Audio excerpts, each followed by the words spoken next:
Thank you, gentlemen and dimes. Coming. Hey, this is Bert and Doug. And this is Doug Stanhope, and this is Bert. And this is the beginning of a two-part podcast. Maybe three-part. I don't know how long we talked. It's a two-parter. Right. Probably an hour and a half and an hour and a half. Yeah, it gets progressively drunker. So the best way to listen to this podcast is like House of Cards all at once. But start drinking when we start drinking at the beginning. And you'll be right with us by the end. Start with champagne, then go over to beer and vodka. Yeah, I went to beer, and by the way, I loathe Heineken. Really? Yeah, I'd rather not drink than drink Heineken, but it was there. I'm fucking a big Heineken fan. So we started with champagne. I went to Heineken. Doug went to vodka. We stopped to go get cigarettes. That's the part you're missing. That's the end of part one, as far as we know. Yeah, and then we did part two, and then we had dinner with the kids. And then let's watch this. Ready? Here we go. Ready? This is the last week to pre-order my book, Life of the Party. So if you haven't, please get your copy at bertbertbert.com. I fucking love you. This is Bertcast. I love the pop of a shim. Oh, that's why you don't pop it, I guess. I love that. When I worked at Barnes & Noble, the first time I worked at Barnes & Noble, Marilyn Manson's book came out. And it was like back when I was still like, frat boy, hadn't experienced much of the world. And I remember the first chapter I turned to was 10 things that make you not gay. And it was like, number 1, if you don't get his, come on you. And I was like, wait, and in my head I like didn't get the irony. I was like, wait, I think that makes you gay. He's like, if you don't get hard while his dick's in your mouth, then you're not gay. I was like, okay, these are starting to make sense. Ladies and gentlemen, everyone's asked for it. Nice to be here. Everyone's, and I've got like a million emails saying don't fuck this up from like fans. I've been, again, I started on the wrong foot. I should have done the Marilyn Manson podcast last. But yeah, so I'm coming in. So wait, when are you posting the Manson podcast? I don't think it's airable. I don't know. It's 4 hours of shit. I got a guy that edits, so yeah. I don't think I've ever had a podcast that wasn't edited to some extent. Oh, I've had to edit the fuck out of mine. I did one with Cowhead. Mm-hmm. I did one with Cowhead. Tampa. Yeah, we did a live screening of my documentary, and Ralphie was there, and it was fucking awesome. Had I released this podcast, everyone would want to listen to it. But the sound guy made it so that when we spoke, you heard the crowd. There was like 1,000 people there. Oh, is this his roast? Yeah. No. It was a screening for like Christmas. So when you heard us speak, you heard the crowd, but when no one spoke, it was dead silent. So it literally sounded like you were fucking crazy. Like you'd hear like Ralphie go, here's the thing. You hear 1,000 people go fucking nuts. Sounds like a laugh track. Yeah, and then when no one talked, it was silent, like flatlined, like silent. So I was like, I can't air it. But it was good. It's usually we bring up one story about one guy that oh fuck, he's married now. Oh, that guy's a cop now. We can't put that out. Yeah.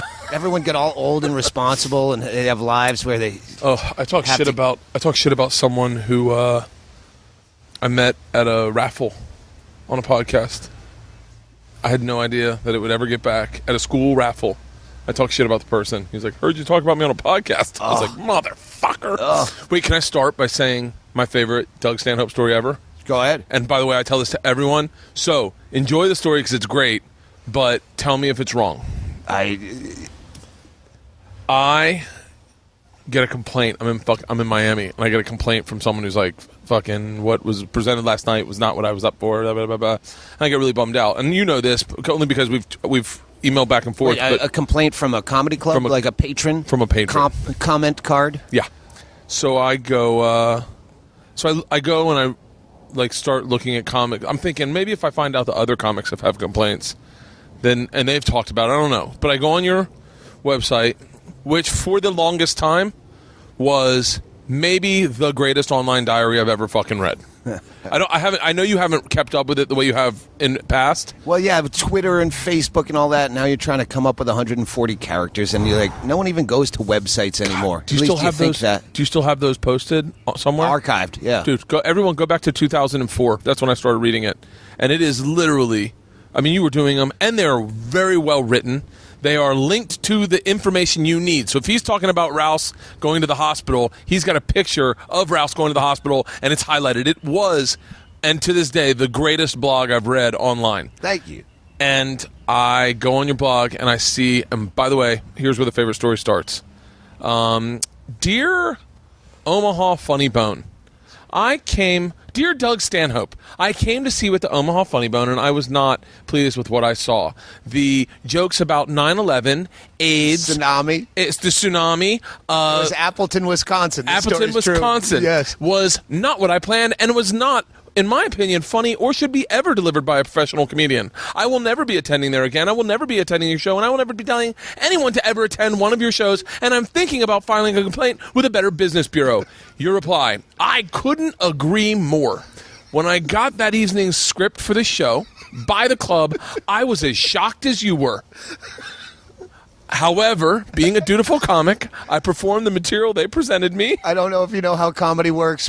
Every week we're presented with a script, and we thought this was too salty, even for our tastes.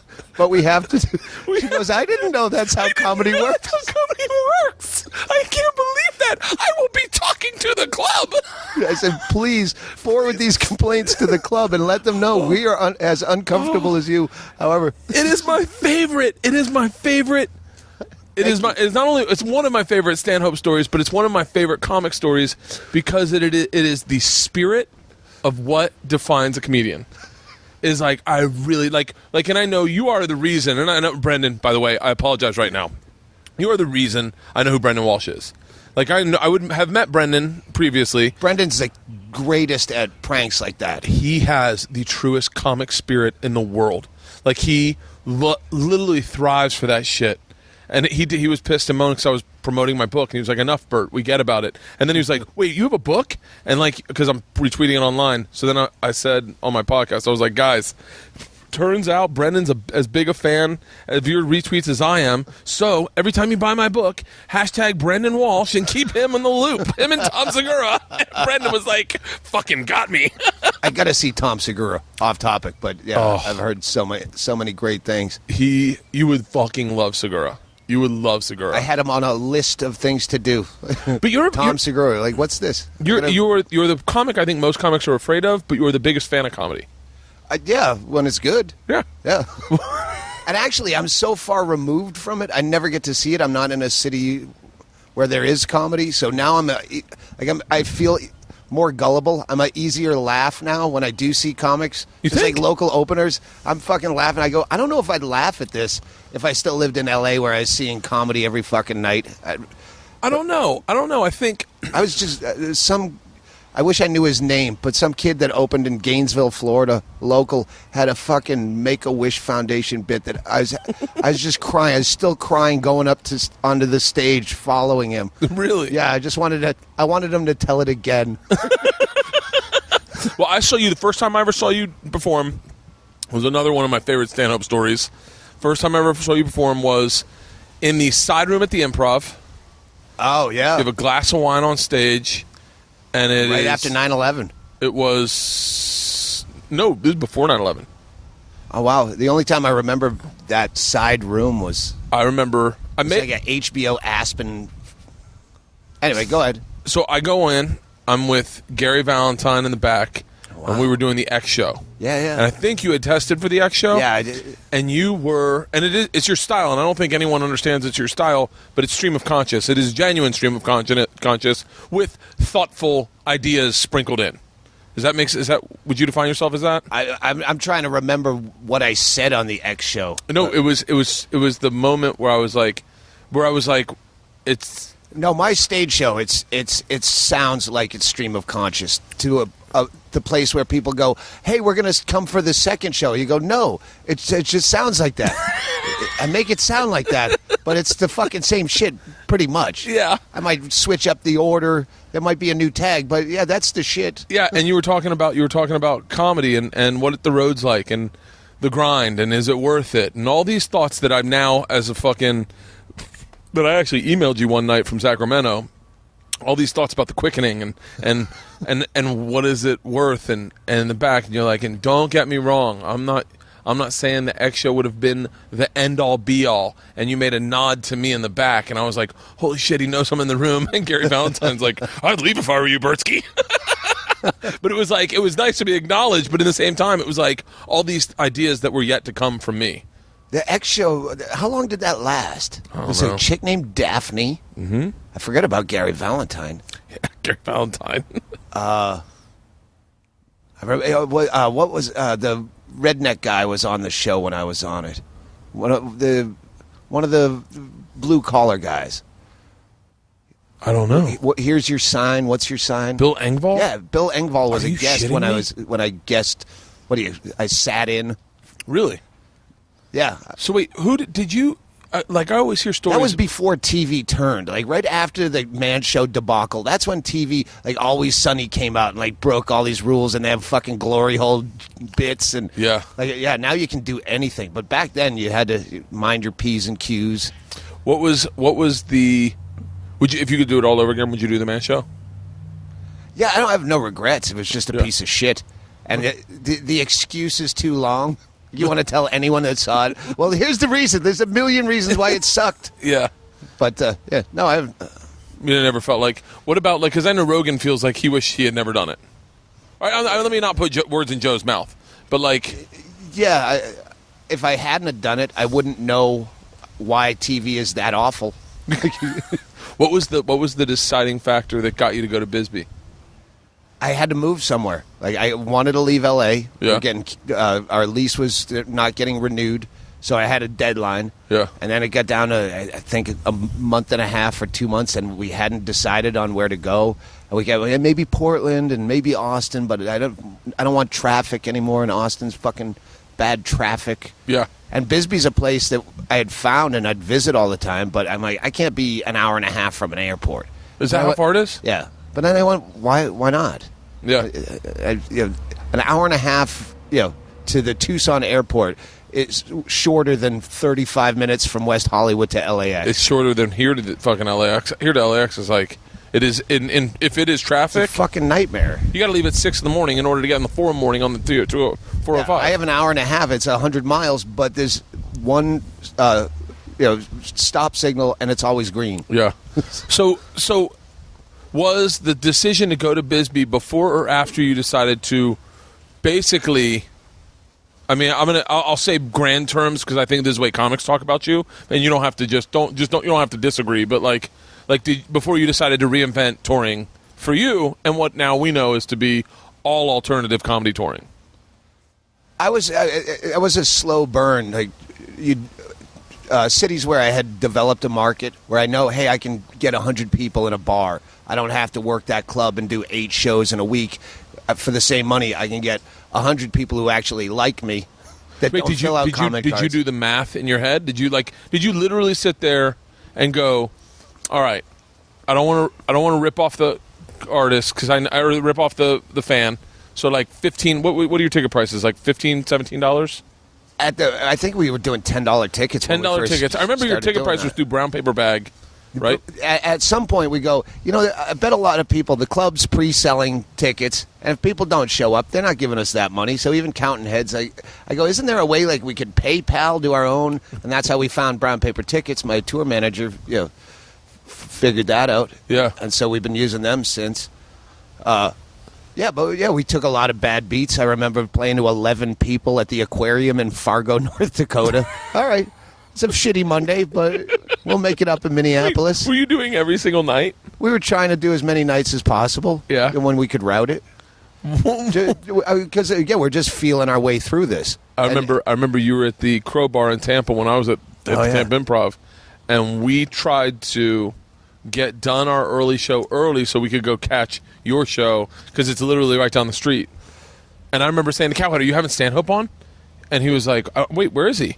But your tour was so underground that it was like, we're driving, so you can't do morning radio. You're waking up in Pensacola and trying to get to Tampa. Yeah. With one eye still half shut. So you look at the cities because I always think there are a lot of comics doing this now. Even Segura's one of them. Segura does his tour with his wife. They'll go in and do a rock club, and he's like, Bert, I'll sell 200 tickets for one show. 100% of the door, maybe 80%. Yeah. But compared to what you make in a club, I just do the numbers. When you walk into a club and it's Saturday night and it's sold out, And you go, wait, improv's okay. They're charging this. This is how much they're taking in. I can get 100% of the door down the street at the bar I drink in after the show. Yeah. Next time I'll play that bar, and the people that are just there to see me, and it worked out. Now, what was the? I'm gonna mine you for a lot of things that I've always wanted to know about. So, like, I want to know about the clubs when you were working when Ron White was working the clubs. Yeah, I featured for him in Oklahoma City. We shared a condo for a week. What's that? I mean, like, you realize the ideas I And a have to have shitty about condo. that, right? Yeah. What was that like? It was fantastic. It was just because he's a drunkard. I think Yeah. he's one of the few tenured drinkers still drinking, like old school guys. Oh, yeah. Even Attell is sober. Attell is sober. I heard Attell on his new hour. Have you seen it? Mm-hmm. It's amazing. I loved Yeah, it. yeah, it's great. I heard him saying something like, I'm a boozer, and I was in my heart I was like, oh, come on, Dave. Just fucking talk about sobriety. Tell me what that's like. Maybe it'll inspire me. So I never want Dave Attell to do anything but tell jokes. Yeah, he's The best. He really is. Pound the best of my generation, I would say. I've said this to everyone, and I showed it to Leanne, and she didn't get it. And sometimes you just marry someone that just doesn't get what you find brilliant. And I showed her that my favorite joke on that special was him talking about whiskey. And he goes, oh, really? You don't want to look flabby as you drink whiskey and stand outside yelling the N-word at an eclipse? It's the fucking greatest joke. Fucking brilliant. It just is. And he hates himself. He's that brilliant get and it. thinks he sucks. But you think I sometimes listen to you talk about yourself, and you think, what am I doing out here? I've written all the jokes. Yeah, you feel like you're out of shit. And Yeah. it's not the jokes, it's the meat. All right, how can I talk about overpopulation in a different way? There's only so many things that you're passionate about. Yeah. And then all of a sudden you're fucking Bill Maher where you have to hate something new every week. I heard you and Tom Rose, and you were talking about it very candidly. And in a weird way, I was like, fuck. Like, does that happen? Because here I am thinking, do you run out of... I mean, what am I going to write? As long as there's poop and assholes, you never run out of funny. Now, what do you think about comics that have other comics write their material for them? I've been to that place where I'm fucking tempted, but I couldn't do it. Can't pull the trigger. Yeah, like I even just say like Andy Andrist has a bit that I know I could fucking destroy, and he'll always flounder with. And I want to buy that bit, but I can't bring myself to do it. It's always the UK. Anytime I'm going to the UK, you have to shave 2/3 of your jokes out because they don't translate. Really? Like, fuck. All right, I need new shit. So that's the times where I've considered buying bits from friends, and I can't do it. I can't even take a suggestion from a friend, like because I don't know the true place of that bit. Like I go, I don't know, man. Did you write that, or did you hear it? Did you? Yeah. Are you telling me now so I look like a thief? Yeah, it would have to be from a comedian. The guy on the street that, hey, you can use that in your act. Well, you heard that at the VFW hall. It's been passed around, and I'm just the one guy who hadn't heard it and thinks you're a genius. Yeah. Now, what's so let's go back to. I want to know about you and Ron White. What's that weekend like? I stole a line of his from the condo. There was a girl named Tracy Brown, I think was her name, some opener from Austin, and she was, horrifically sexually harassed. And you know what? She should fucking send a thank you card because she was not a looker. but you know, a chick comic in a condo, me in my mullet days, and Ron White sipping whiskey. He goes, and I stole this line. I put it somewhere in an early CD, where he said to at some point we had just been giving her a beating after a show. And there's a lull in the conversation. We're all in the living room of the condo, and he says, gets up and he stretches. He goes, so, Tracy, what's the chances of you turning loose some of that old pussy? And I forget what bit, but I stole that turning loose some of that old pussy. Fuck. Was he what you envisioned to be the? He was nothing. This was before he moved to Mexico because comedy kind of ran out on him. Really? And then he got the call for the blue collar thing. He was living in Mexico making pottery. Really? Yeah. Was he funny back then? Yeah, but it was the same act. He had to hire writers. It makes no bones about it. Really? He's fucking great. He's the only guy that could get away because he's so... the quote was, I saw he bought an Andy Andrus bit. Yeah. And I said, you've been buying some bits from my buddy Andy's, my best friend. He goes, yeah, what I do is I buy material from really good comics. I buy really good bits, and then I take the teeth out of them so they're not funny anymore, and I deliver them to my audience, and they applaud. He says you can't buy a boat with art. He's such a fucking I know. I interesting wish guy. I could be that. Fuck it. I'm just going to deliver this here. This is what I do for an hour. I don't care about back of the room. I care about the back of the room, and I care about my peers looking at me. Exactly. And like it matters too much to me. I can't believe that matters to you at all. Are you kidding? That's all I have is the back of the room. If it weren't for peers in this business. Yeah, but you've got the back of the room the same way that America doesn't have to worry about the dollar disappearing.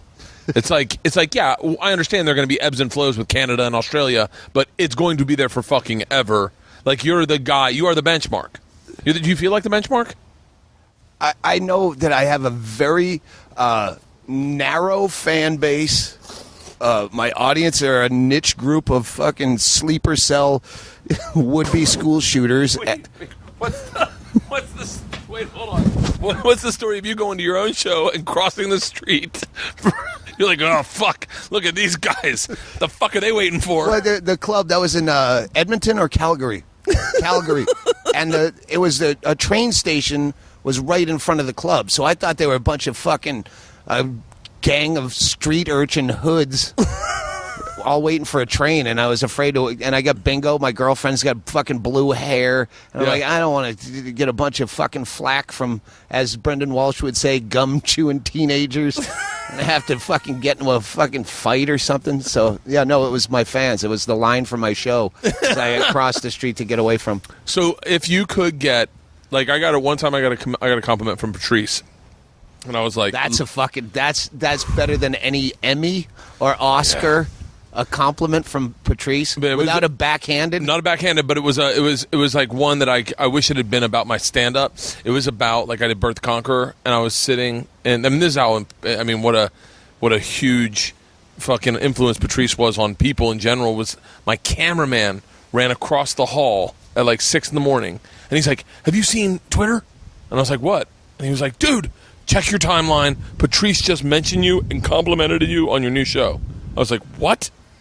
I was like, I jump out of bed. I knew the ratings sucked, and I was like, I give two shits. Patrice liked it. Yeah. He was like, congrats to Bert. He's been working hard at the game, and he's just him on this show. He's funny. And I fucking was like, I got teary-eyed. He was so terrifying to me.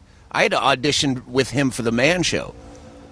There were 10 of us, and they kept switching up the couples. Oh, I thought basically. It was you, Rogan, it Dane. got down to Dane Cook, Ralph Garman from Kevin and Bean. Is it one of the local morning radio shows he's on? But it was actually going to be me and Ralph if Rogan couldn't do it. And then Rogan could, and he said, I want Stanhope. Really? Yeah, but it started out with 10 of us. It was George Gray, Patrice was one. So you'd go in together. Okay, now you and Dane do it. Okay, now you go with Patrice and work out a thing. And they had like a fake set, so we'd go up to audition in an actual live setting. And Patrice said to me, I don't work with other people well. Like, this is going to go fucking swimmingly. But there's no one you're more afraid of eviscerating you than Patrice. He was so terrifying human being. He was so like honest, and sometimes like I remember one time saying, "I'm so glad we're friends," and he was like, "This is in Scotland. We did Edinburgh," and he was like, I was like leaving. I was like, "I'm so glad we're friends, man," and he was like, "We're not friends." I was like, "What?" He's like, "I'm not your friend. Like, don't get like I'm talking to you, but we're not friends. We're not buddies." Yeah, he took that brutal honesty to an unnecessary extreme.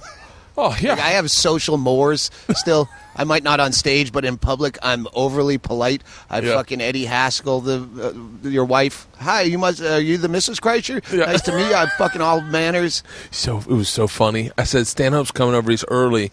I said, I was going to go run and get beer. Do you want to grab beer? And she was like, I'll get it. And I said, well, either that, hang out with Doug, and I'll go get beer, and I'll be back. She goes, no. You talk to Doug. Like, she's like, because of the, I mean, what people assume you to be is not what you are in a weird way. Yeah, and I guess it's hard to step outside of yourself.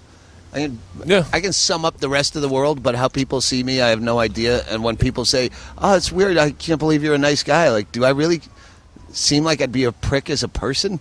Well, it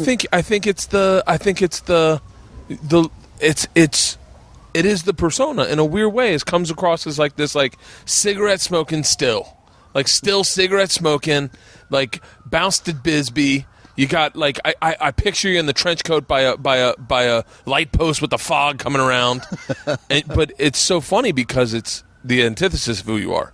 I show up here. We call the fun house is almost exactly this. Only the fucking idiot made the doors open in. And it's too late to change it. I have this furniture. This is my life in Arizona. Is what we're fan of football, love football, which is, I mean, it is just against the grain on what people would think. Oh, that's Stanhope. Like they'd be like, no, he doesn't like football. But I love the uniforms. Really? Yeah, I love point spreads and uniforms. I don't know. I've watched football my whole life. I don't know what a fucking 3-4 defense is. I know nothing about the game. Yeah. I know the point spreads. I know the uniforms I like. If the Patriots are playing in throwbacks or the Buccaneers are playing in throwbacks, I can't have a TV big enough to watch it. Dude, Monday Night Football, the shining on the helmet, when the helmet shines from the lights, and I don't know if I'm autistic, but I get fucking like heartwarmed, and I'm like, oh, what's the lady? What's the girl who worked with cattle that liked to be held down? Do you know what I'm talking about? What's the girl? The girl who worked with cattle. Right now, someone's hearing this going, "Oh, I know who you're talking about." The fucking girl they did an HBO show on her. She worked with cattle and she was autistic. She liked to be held down. No, Peyton, not idea. Peyton. Never mind. Fuck it. So, no, it's a fantastic non sequitur. But it's interesting. It's against the grain of who you are. Like when I sent you an email a long time ago, probably like 10 years ago. And I was like, man, I'm just now doing the road. Sorry, I'm kind of backed up on my emails if I haven't got back to you. No, you got back to me. You're like, oh, don't worry about it. It's called the quickening. It's fine. It just gets worse. And then like a week later, you're like, how's everything going? Like I can tell you're in a bad spot. And I was like, oh no, it's going fine. But like it's so knowing who you are. It's like, yeah, it's like Attell. You'd think Attell was this like wouldn't care about approval. Thinks he's amazing. It's like you, Attell, Hedberg, like guys who almost, it's like as younger comics. I only say younger in time doing it. We are, meaning me, Ari, Tom Skura. We look at you guys thinking you don't give a fuck what anyone thinks. Your material comes naturally to you. You don't care about your lifestyle. Your lifestyle just comes with the territory. I still have yellow legal pads. Just notes everywhere. Not to the extent Attell is one of those guys where you go, I wouldn't want to be Attell.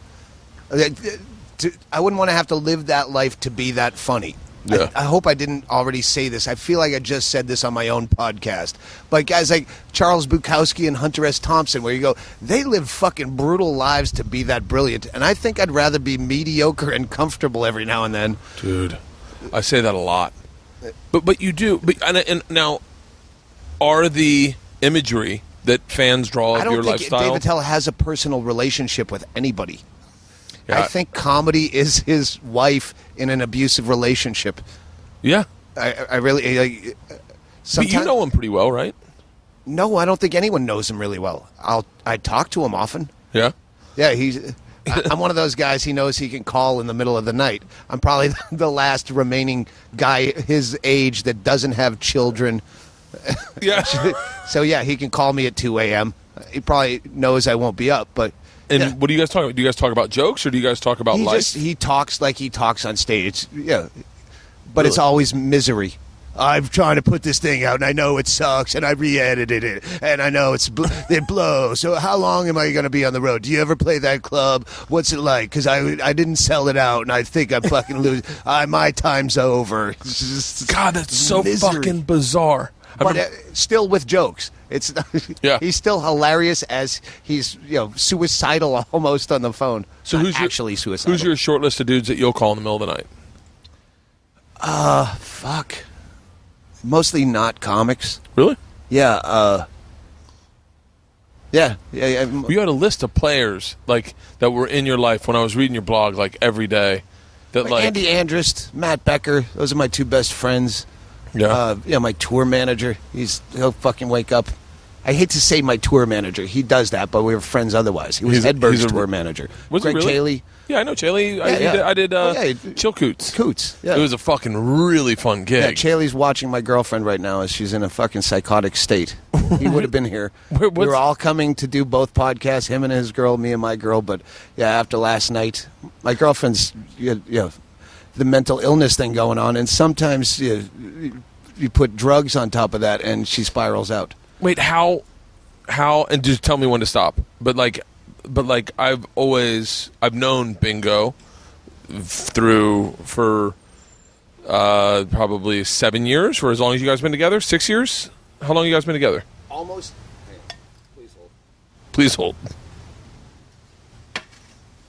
Sorry, I had to pour another. You're talking into the glass of champagne. So almost 10 years. Yeah, I started.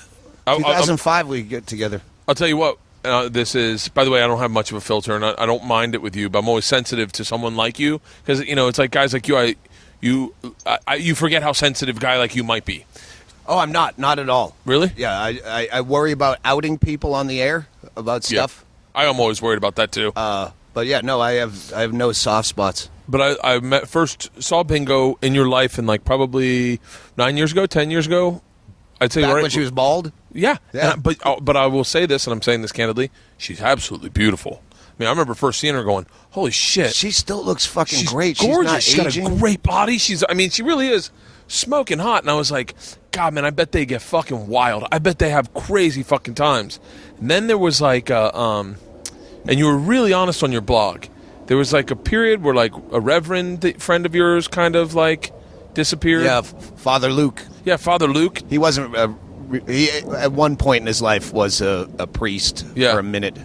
Now he's just a vagabond. Is he still in your life? Yeah, we still see him every now and then. Like we're on good terms. He like bounced for a second. He moved down to Bisbee. It was just this whole fucking chaotic year where I met Bingo while I was still with Renee, who was with me. There was an overlap.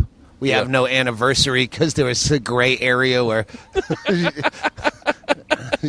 one's coming and one's going, but you're both in the office at the same time. Is the Renee the chick you got the abortion with? Yeah. No, what happened to her? I didn't hear from her on Mother's Day yesterday. So. She's doing well. She's in Colorado. We finally made peace. Yeah. Took a long time. And I was a fuckhead. It was my bad, but... Hey, it seems to be working out. Yeah. So it was an ugly relationship. Really? You can't have two headstrong drinkers. Really? Yeah. You can't both... Yeah. There was a lot of hollering, screaming, drunken arguments. Yeah? Yeah. Is that when Joey Diaz is in your life? No. That was... Joey was around before Renee. I mean, he's always been around. Yeah. But when he moved from wherever he moved, I think he was staying at my place. I don't know. There's a lot of cocktails in this history. Your history is one of the more fascinating. Like, I just wrote a book, and I remember as I started to promote it, I was like, God, man, like, I mean, I've done some crazy stories, but I haven't really, like, KP Anderson used to always tell me, you're like the fun, Disney-fied version of Stanhope. And he's like, Stanhope's got the story you want to hear when everyone's asleep. He's like, your story's like, oh, and then I robbed a train.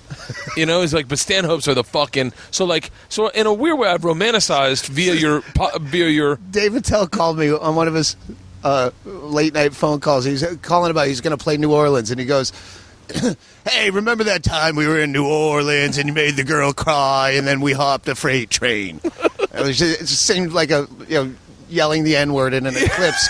Yeah. And I'm like, no, I've never played New Orleans. He goes, no. And it turns out Andy and I had driven down to New Orleans because Hedberg, Attell, and Lewis Black, I think, were on tour together. Yeah. So we finished our show in Atlanta, drove like hell to get there the next night, Ended up doing an open mic after their show with a tell, and some woman did cry at a 9/11 joke, and I mocked her on our way out. And then drunk trying to get beignets, there was a slow-moving train, so I did jump on the train, and I rode it like 100 yards just to say but I forgot. So it just sounded like a perfect tellism. The night you made the girl cry in New Orleans, and we were trying to get beignets, and you hopped a freight train.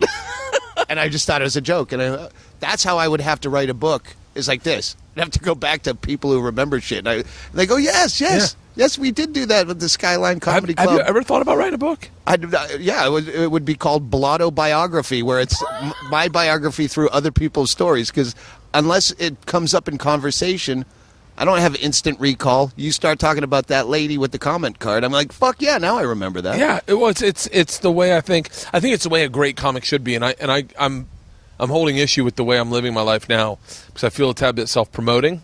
You know? Fucking yeah. But it's like, as long as you're aware of the fact, you're doing the right thing.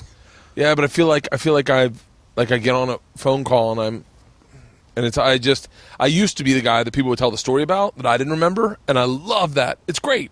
It's a great feeling when it tells like, remember the time, and you're like, no, I don't. And you're like, oh shit, yeah, I do. God damn it, that does sound good. Sizzled down into a plot line.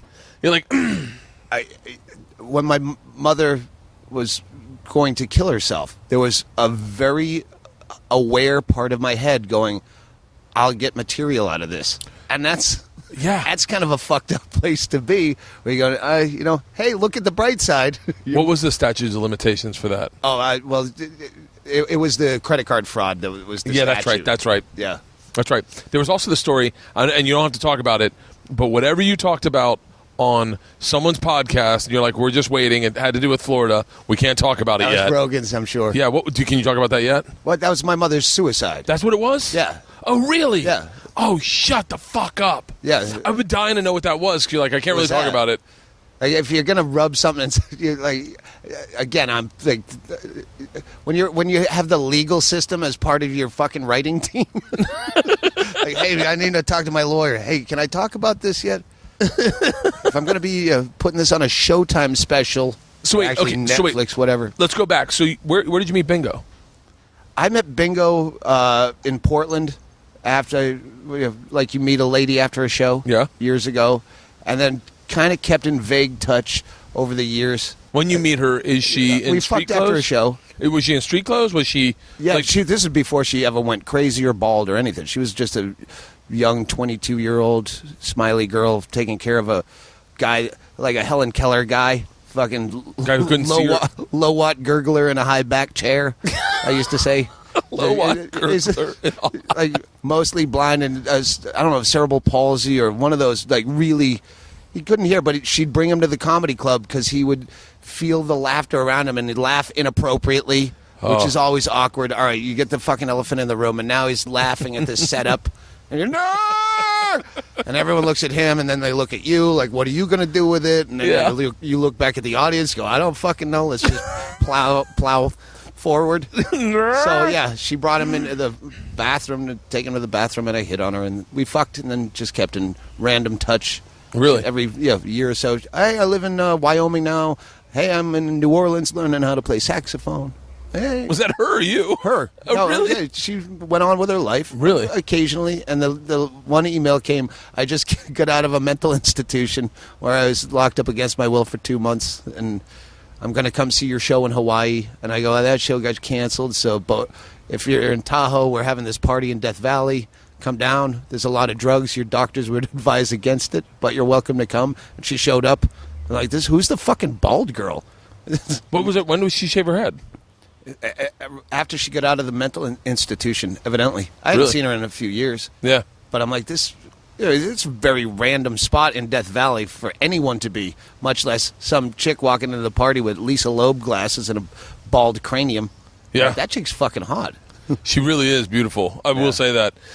I when I saw her on her thing, I think she was in like a fucking band uniform with half of her face painted. She just bought another one at a vintage store on Melrose today. She loves the high school band uniforms. Yeah. God, get the fuck out. So, how much of what people believe you to be versus what you are is true? Like 80-20, 50-50. Well, this is why it was so awful. I felt so bad coming in. I just did Bill Burr's podcast before this. I don't know what comes out. I'll air this. But fucking every, I'm sitting there going, I am fulfilling every cliche probably people think about me, coming in fucking after a gack bender, stinking of fucking booze and cigarettes, which is like a very occasional night in my life now. Yeah. But when those nights come up, I participate. There's not a lot of Marilyn Mansons in Bisbee, Arizona that want to come party fucking heavily with you. Well, it's the way you decide. I'm starstruck when I see your face on a commercial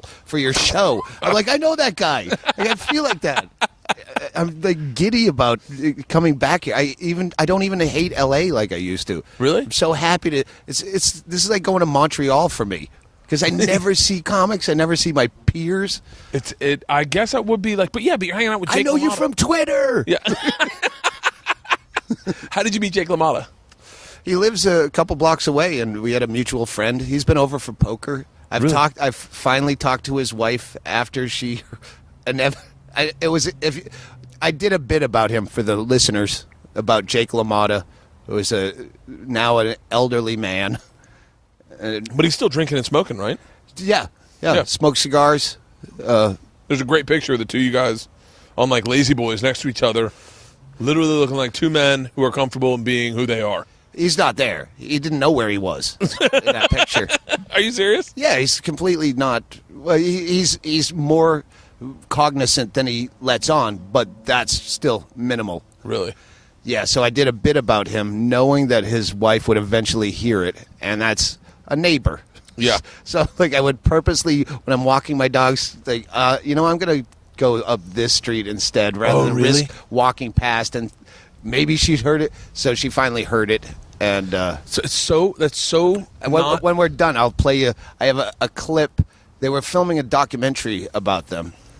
They were going to get married. His wife, many years, decades his junior. Yeah. And so he's at my house playing poker, and they have a documentary filmmaker filming the poker game, and he starts shaking a bit, and then he starts shaking more, and they're, Champ, are you cold, Champ? His handler guy while the wife is off. And I'm like, someone's going to take this guy to a hospital. Everyone's like, just one more round. Let me buy in for 20 more. Like, the guy's, he's tremors now, and we have heaters on either side of him and blankets around him, and he's shaking. I'm like, come on, someone's going to... Yeah. Should we call Denise, his wife? Yeah, maybe you should. So he went straight from the poker game to the fucking emergency room with pneumonia. Are you serious? Yeah. Holy shit. And I'm like, he's going to fucking die leaving my place, and we have the celebrity death pool, and I know people that have him in the death pool, and I'm going to be complicit. Like, there's all this shit going through my head. So he lived. But anyway, I did the bit about him on the Showtime special. Yeah. Or Netflix, whatever the fuck. Is it that Beer Garden Blitz? Beer Hall Putsch, yeah. Beer Hall Putsch? Yeah. It's, it is the highest comedy I think you can get in comedy is when road features respect your work. Because road features are still very passionate about it, and they still have the dreams and hopes of stardom, and they haven't fucking sold out yet, because they're all making the exact same amount of money, so they're all in that same kind of like punch your card in type of, Do you bring your own guy? Sometimes. Who's your guy? Matt Fultron lately. It used to be another guy. It's whoever is like kind of in the system at the time. Around. Yeah, and that's fun to drink with, and doesn't like I kind of like Fultron will, if I do something new, like if I write on stage, Fultron, if he hears it, he'll write it down and go, hey, just give you a heads up. I heard you say that, and you don't normally say that, and it worked better. Bingo does that. That's what she's on the. Anytime we're on the road, she has the yellow legal pad in the back of the room, knows my bits, knows when I'm drunk and just riffing shit, and writes down what worked. It's the fucking greatest. Because I can't listen to myself. It's the fucking greatest. Now, but all the road dudes that are like the guys you want to be around, like the guys that a lot of whom like I think you know, I don't know, I'm sure you're not comfortable with the title, but you're the guy that people want to write like. People want to be like. You're like the, you know, and I know you're not comfortable with this, I'm sure, but you're like the Hicks. You're like the the hicks to the regular comic. You don't give a fuck. You say what you're thinking. You take chances that people would normally take, and you live the lifestyle. That's the biggest thing that turns like a comic off, is when you talk about the lifestyle but you don't live it.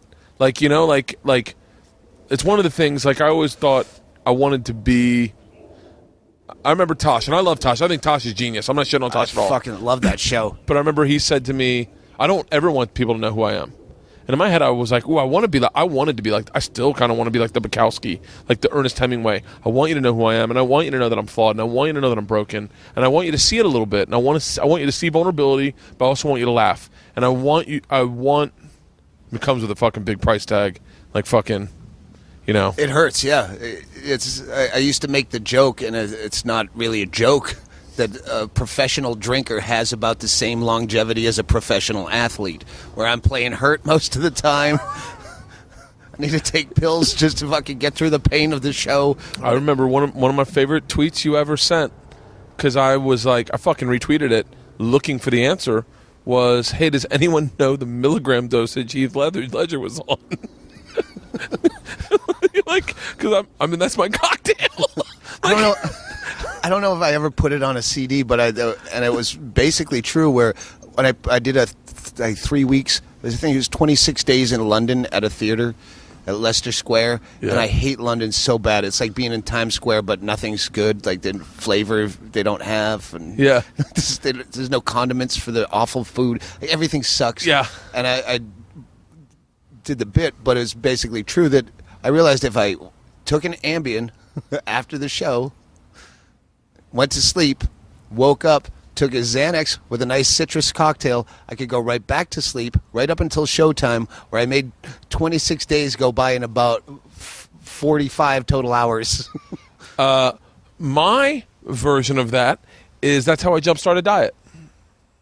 Take an Ambien, don't eat dinner. Take an Ambien at like 4.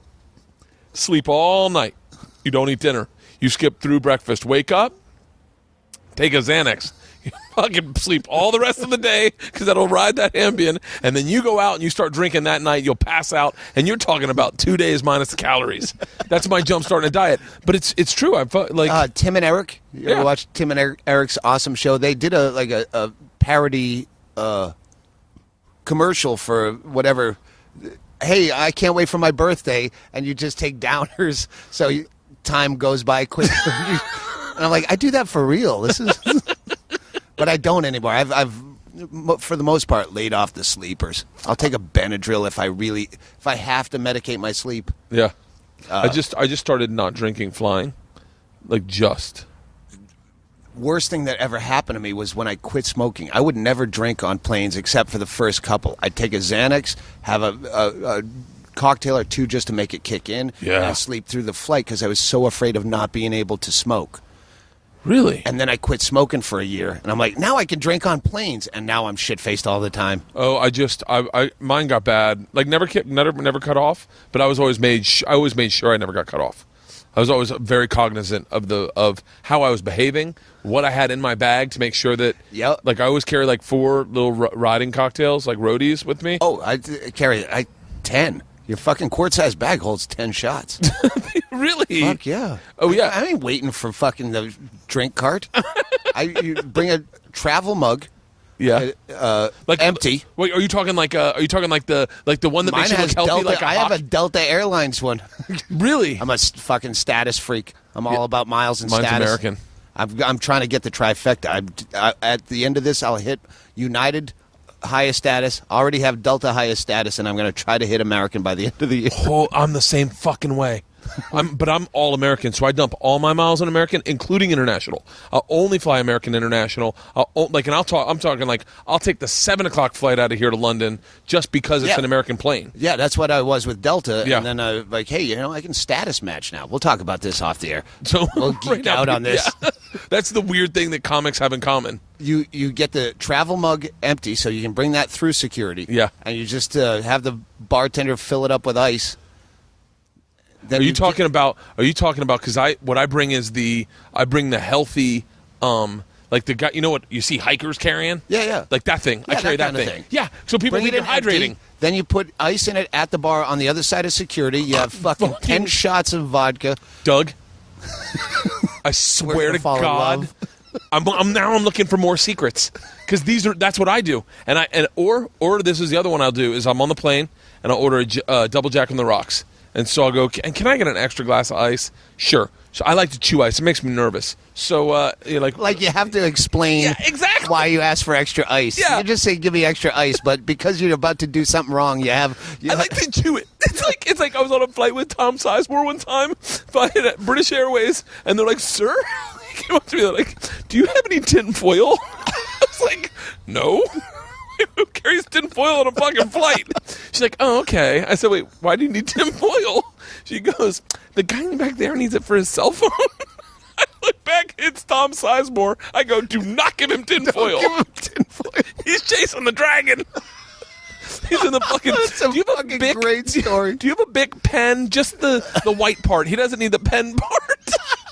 And a lighter. You don't have a lighter by any chance, do you? That's fucking beautiful. You don't have any Lou Reed on your phone, do you? so, but like, yeah, that is what I do. It's amazing how what is it? Necessity is the mother of invention. Yeah. However, the mother of invention has the same children. Like, if you notice, like the people that do the things we do all do the same things. Like the fact that you bring that sports bottle, that mug, with you on the plane, fill it with ice once you get over to security. That's exactly what I fucking do. I have my system. I like it. Yeah. I have my TV Be Gone, which is the greatest invention ever. What's that? It's just a little gag thing. It's a universal remote that will turn on or off any television. So when you're sitting at the airport bar and they have fucking Nancy Grace forced into your face, oh no, the TV's going off now. I don't know why it keeps going off. I fucking love it. It's the most juvenile invention. Get it on Amazon. I want that for fucking cars. When someone cuts me off in traffic, I want a gun that you can shoot at them that presets all their stations on the radio. And then it's like, blah, blah, blah, blah, you know? Like, yeah, so, okay, what else do you travel with? TV Be Gone. Always eye mask. Do you bring Xanax with you on the road anymore? I always have an emergency. 30. I always have 30. Oh, yeah. We live on the Mexican border, so you can go across and get 30 or less. You can bring any pill over the border legally. Really? Dude, you can't have them legally. There's a brand new pain medication that is Aleve times 10, but not addictive. See, pain meds never worked for me. All the Vicodin and shit never did anything to me. Really? Yeah, it's just a waste. I get hurt a lot doing my show, so we gotta watch your show. It's. I mean, it's. Well, don't it's you have great. a new one? Don't you constantly have a different show on Travel Channel? No, that's Al Madrigal. No, yeah, on Travel Channel, yeah. I've been working on Travel Channel for 5 years. I fucking love it. Is it the same show? Yeah. All right. Same show. I had Bert the Conqueror. I rode roller coasters, and now I take two people on the adventure of a lifetime. It's a great show. Yeah, I see the commercials, and I just immediately... I always focus on the shit I can't do, and I'm a loser because, the guy can dance. That guy's athletic. I can't do any of these things. I never take any pride in the few good things I can do. Things you can do very well. I should be more like him. I should be athletic and go take adventures. And I'd break. In 1950, you would have been a beat writer, easily. You would have been the guy. You would have been Hunter S. Thompson, but maybe not gone as far as where he went. I don't think you ever needed to go there. Like, I think you're writing.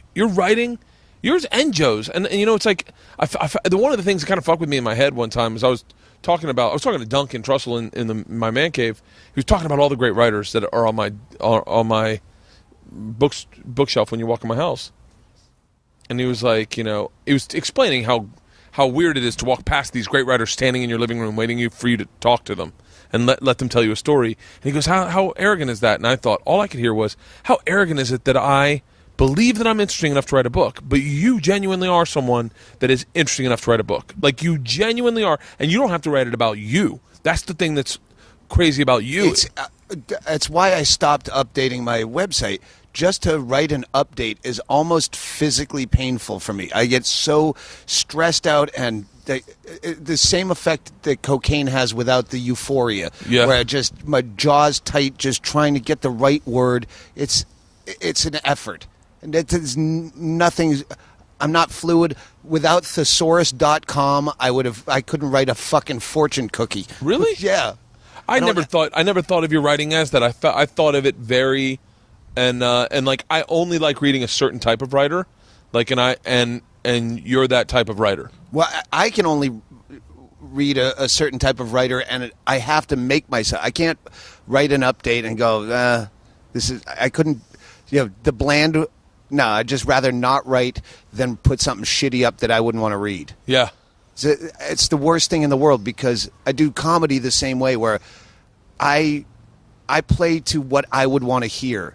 And if I know I could get away with this, set. Yeah. But if I were in the back of the room, I would not want to hear this. I'd rather watch a guy go fucking train wreck crazy drunk, crash through fucking tables than sit through the same set twice. But people aren't like me, but I'm still playing to me. If that makes sense. Kind of. Like cuz I agree with what you're saying. I had a little bit of a spiral Saturday late show in Tampa where I just stopped giving a fuck. And I feel like at some point I was just making noises. I really was just making noises with my mouth, and then was like, I want to do a couple shots. I'm done. I'm fucking done. I'm so tired of, and I'm not about. If you're listening to this, I'm not shitting on my machine story, but I tell it every fucking show about when I got involved with the Russian mafia. You never heard that story? No, I don't fucking see comedy ever. It's a good story. I wish I could tell it, but. Everyone. I'm sure it's on a tape somewhere. A tape. I just said a tape. Good fucking Christ. No, I got Bill Burr's already talking about me like I'm the new John Fox. I used to have to follow you into condos, and you did shit with the mayonnaise. I didn't do that. Those are old John Fox legends, and that was an update I wrote on my site years ago. I remember in calling Chicago? John Fox the ghost of Christmas future. John Fox walked into a bar in Chicago. That guy. Yes, that dude. When I tell you I read your fucking site. I read your site. You were in a bar in Chicago, and John Fox rolled in. Yeah. And saying he's going to open for the Beach Boys. Yeah. And you were like, that's the ghost of Christmas future? What did you say? Yeah, he kept telling this story. It was a full week at Zany's Chicago. It had to be 2000 or 2004, because I remember it was election night, the Tuesday. Yeah. We watched the election after the show. So that first night, he comes into the bar next to Zany's. Yeah, good. I'm making sure. All right, perfect. Keep going. I was like, I had a panic. And he said, this is my boy. I taught him the ropes. I'm like, I've met you twice. Yeah. This is my protege. That's what he kept saying. This is my protege. And he said, guess what? You're never going to guess what I'm doing on New Year's Eve. I'm opening for the Beach Boys. And the bartender lady, who was so tired of his bullshit, said, you told me that was Christmas.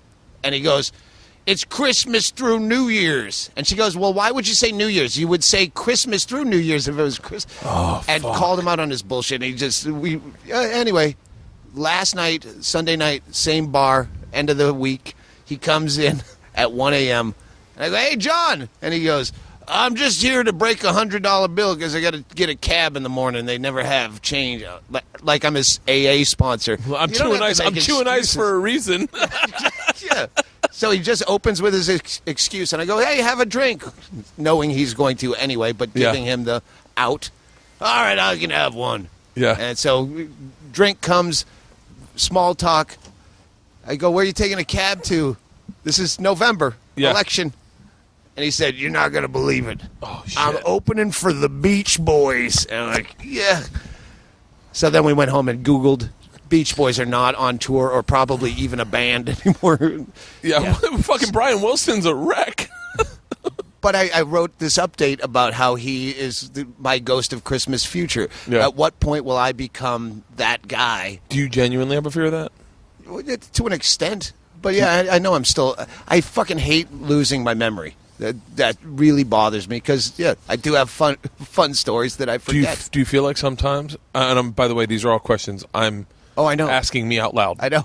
Do you feel like sometimes you're punch drunk? Yeah, a lot. Yeah. Yeah, I know. I work within a certain...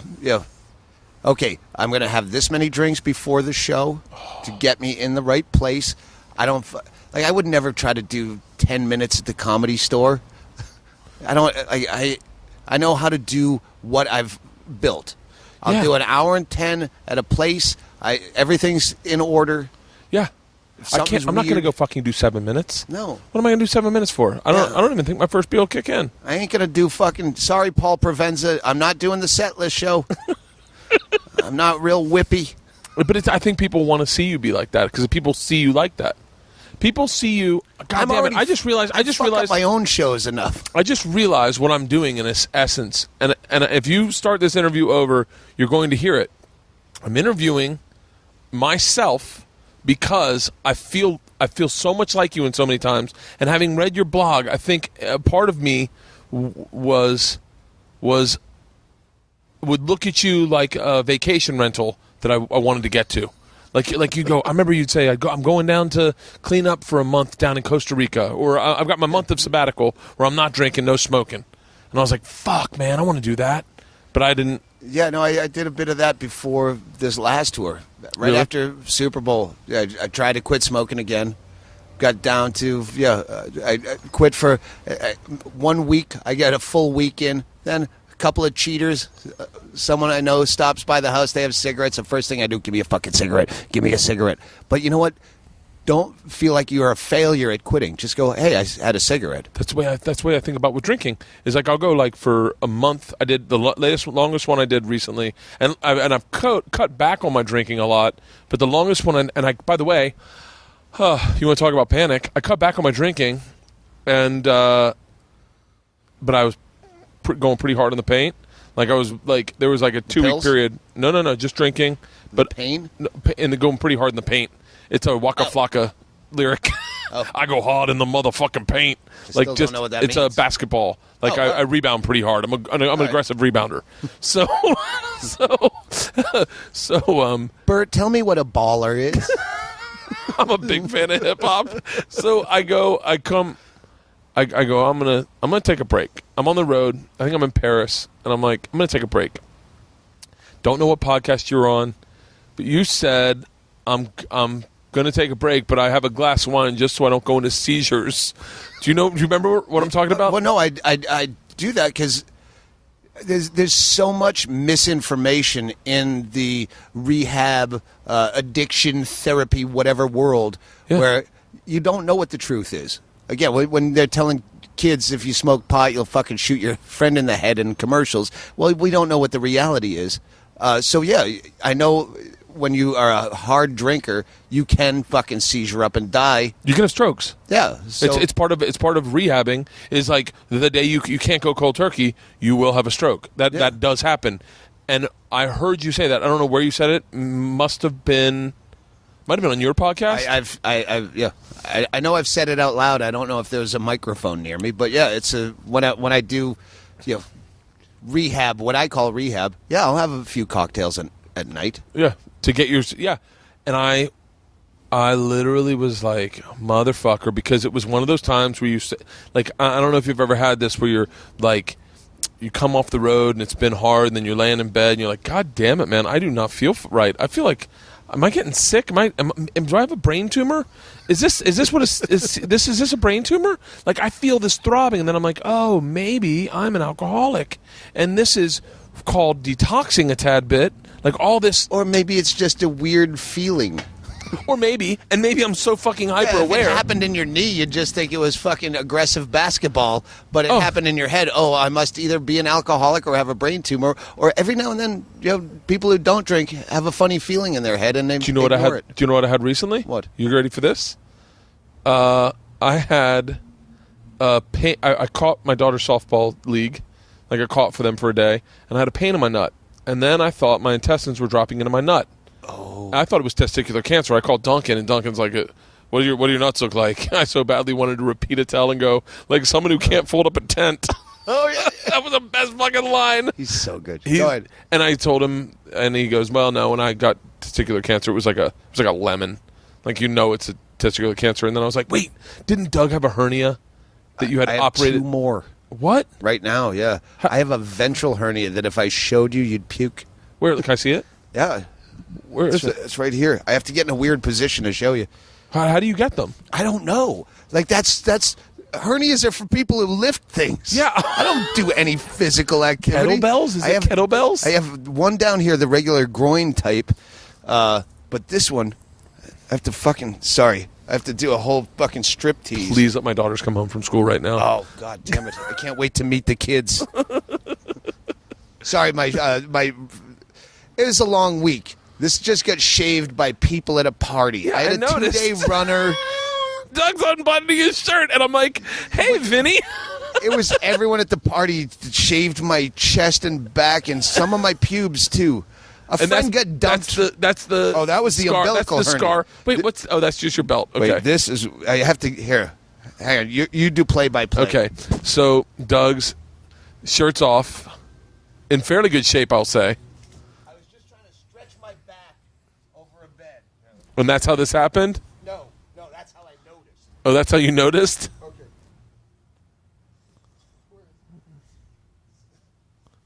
Whoa. See, hang on. It comes out like Holy shit. it's where your six-pack comes apart. Oh, my God. Yeah. Holy shit, Doug. I'm trying to stretch my back, and I look up, and this fucking alien hump. It looks like your stomach has a nose. It looks. Here, wait, can I take a picture? Yeah, it's, Okay. That's the perfect angle Yeah. right there. it looks like that scene where alien's about to come out of his chest, but it hasn't burst through. So I had this diagnosed at the merch booth. I love how you have your The fans do doctor your in the surgeries. There's a doctor in the audience, so I had him diagnose this, laying like this. I'm on my back right now with my knees on top of the... I'll take a picture, people. Yeah. I'll tweet it now. So I had this guy who says he was a doctor as I'm laying over the T-shirts in my merch booth, and he's like, yeah, that's a ventral hernia. Like, How do you get it? I don't know. How do you get rid of it? How do you get out any hernia? You're fucking supposed to pick something up that's heavy. That's God what I damn thought. it. So- Please hold. Yeah, I can't do the rest of the podcast in this No, position. it's fine. I get it. Mine is in my jock, up my ass, and in my ball, and then right in my groin. Like I got it. That's a lot of It's a whole bunch of It's a hernias. whole bunch of hernias. But I don't know what it is, but I've been working out fairly hard the last 2 days, and it hasn't hurt. But sometimes my nut will just hurt. Well, I have the groin one, and that's one of the reasons I quit smoking is I coughed my way. I had such a heavy cough that I believe I coughed this groin hernia. Really? And then when I'd yell on stage, which I do, I could feel it. I'm like, oh, does it feel hot? No, it just you can you feel your guts are coming through your muscles is what happens. Fuck. If I was skinnier, I think they could see it.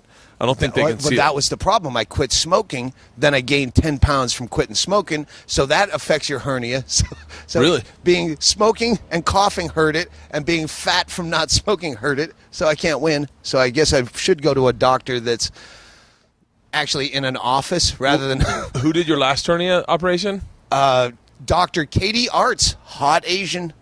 But Yeah, I put that on my website. Hey, evidently I have an umbilical hernia where your belly button sticks out like a cocktail weenie, and which I didn't know was a hernia. I just thought it was a gross outie. yeah. And they go, every outie is actually a hernia, but it can, if it pinches off, it can become necrotizing. What's that mean? It rot and die. It lives off an old man? It was. It was the word that made me go to a doctor. Necrotizing. Yeah, your guts start dying and rotting inside you because your fucking intestines are pinched off somewhere. Yeah. Wait, I just So I realized. put on my website, hey, if there's a doctor out there, if you want to trade me free surgery, I'll give you a DVD and a T-shirt. And I got it, and I fucked him out of the T-shirt. Really, I think your shirt's on backwards. I just realized your wardrobe selection is based on where you live.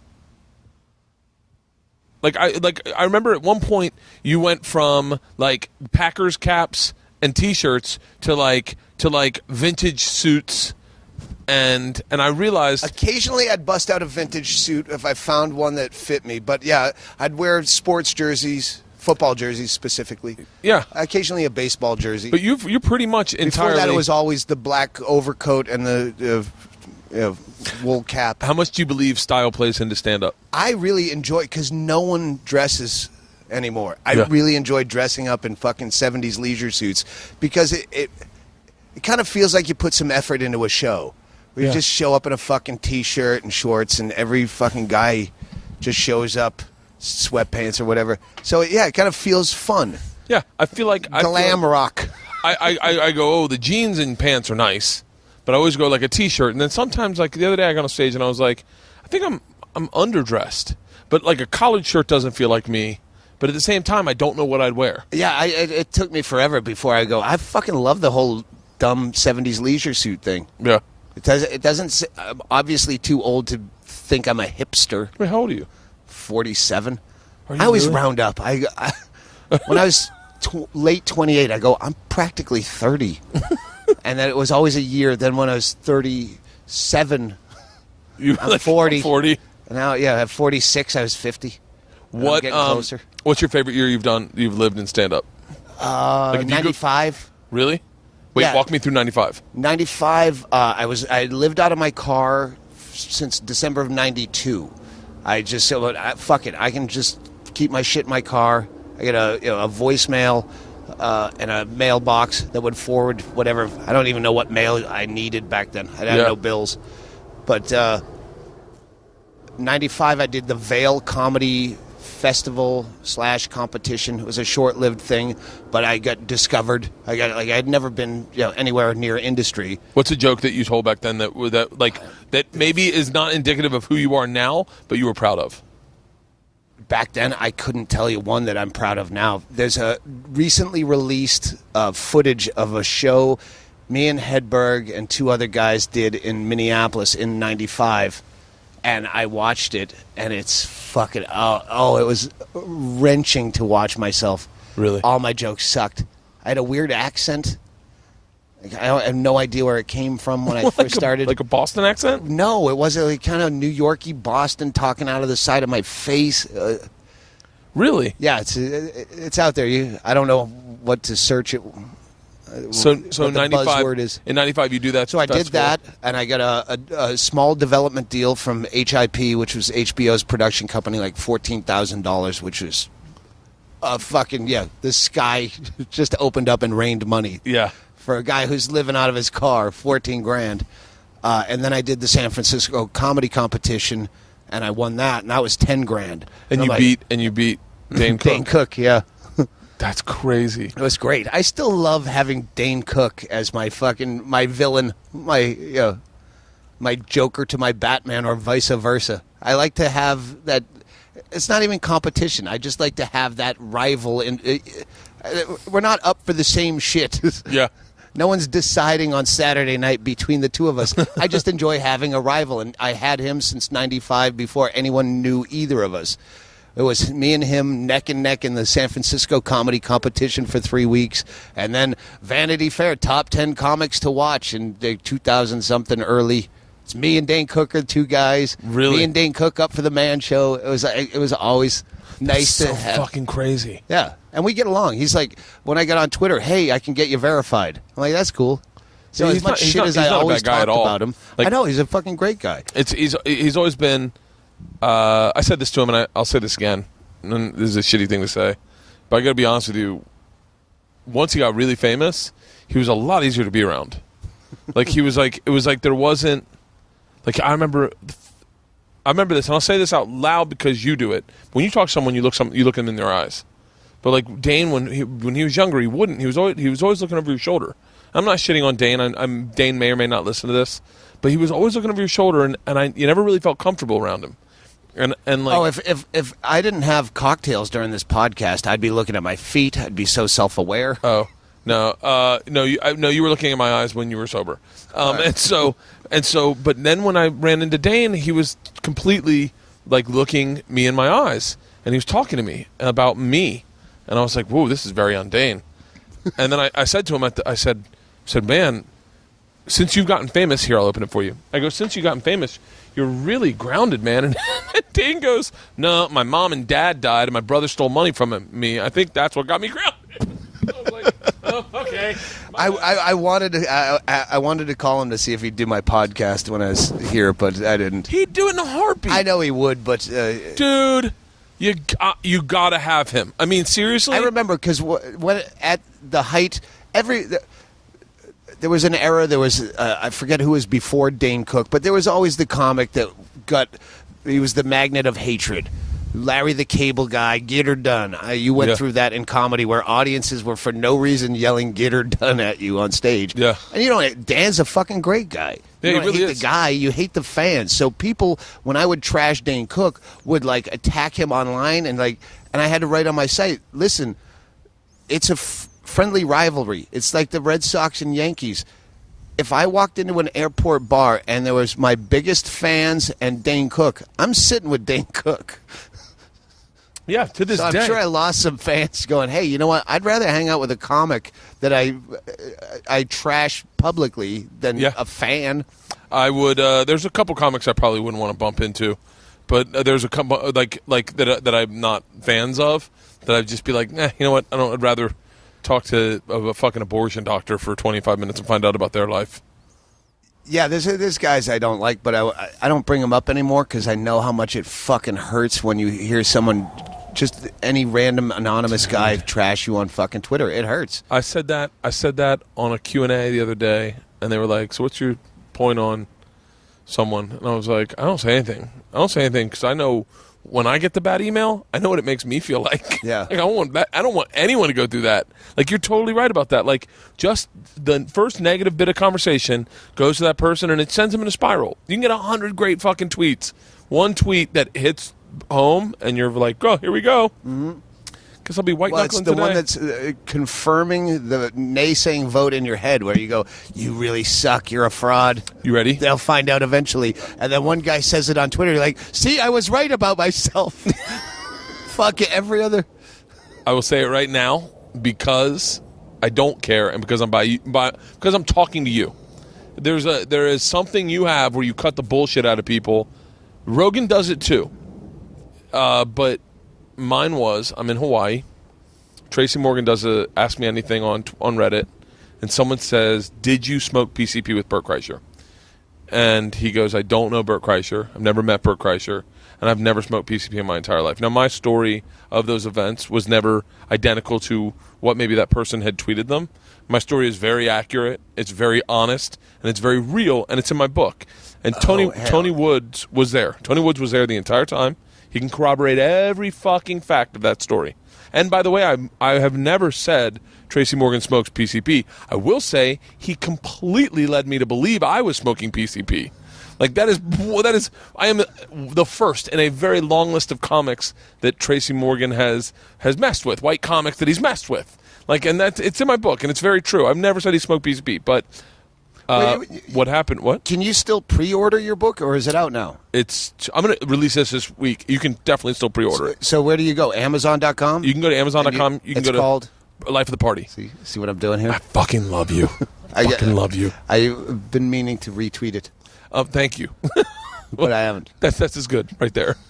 So I write. I will read it though. I will fucking love to read that. I'll make sure. I'll see if Leanne can give you a copy. I know we have 500 copies at the house right now. You can mail them to 212 Van Dyke Street, Bisbee, Arizona 85603, and always mail weird shit. I always encourage people to steal shit from work and mail it to Bingo at our house at 212 Van Dyke Street, like Dick Van Dyke. Yeah.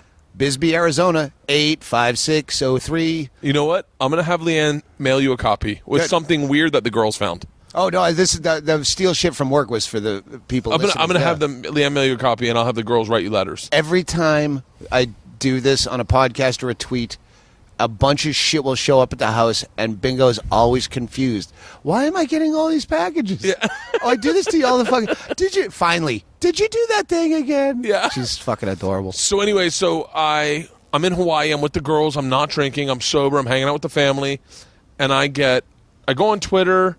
Because I'm posting some cool pictures of the family on Twitter or on Instagram, and I get the first tweet, and it's from this lady going, kind of confused. Are you a liar, or is Tracy Morgan a liar? And I'm like, look, I've always said I met the guy one fucking time. Look, I don't expect anyone to remember meeting someone one time. But you're right. What it is that's the one tweet. The one tweet that confirms all the shit you say in your head about you when you lay in bed. I'm a fucking phony. I'm a piece of shit. I'm full of shit. All my stories are lies. Like, and that's not even true, but that's what you think people would think about you. There's times where I don't tell a story because it just sounds like bullshit in the moment. Like, oh, all of a sudden you have a similar story. Yeah. But your stories Yo, always just have like with shut a up. self-deprecating hint. Like there is an honesty, like getting a blowjob from a fucking transvestite. Yeah. Like that is a story. You and Norton have the ability to tell the stories that may have happened to 30% of us, but no one fucking shares. But everyone knows happens, and it's like there's an instant respect and appreciation for that artist. Does that make sense? Yeah, no, I remember, I was just talking about this. Again, I've been doing so many fucking podcasts, I feel like I'm repeating myself on stage, but yeah. Yeah, no. I remember when I first told that transvestite, or I was first telling it, that story. Norton was at the Improv in L.A. for whatever reason, and he goes, "Is that true?" Because and he went into all his, just telling me, opened up his fucking floodgates of transvestites. Him and Voss used to go fuck transvestites in the park and stuff. And Norton said to me, he's like, "Oh yeah, I get it. All your stories end with, and then I got to drink with the Russian mafia. Oh, you're so cool." He's like, "You're like Tucker Max." And that's by the way, it was at a roast. It was at a roast. Okay. It was at a roast. And so Jesus. I fucking Worst person. That's a guy I'll trash. Tucker Not Max? a comic. What a fucking cunt. And do this, people. Do this with anything you don't like. But in airports, when I go in, they always have his dumb fucking books on the rack. So I either turn them backwards, or I put a good book in front of his book, or a different book, so you don't see his books. Yeah. If I'm at that airport, you will not see a Tucker Max book, because I put some fucking gardening book in front of it. So it says asshole on the cover. It must be good. No, you're not even a reader. Fuck you. I tried to tell them when we sold the book, they were like, "You're like Tucker Max." I go, "No, I'm not.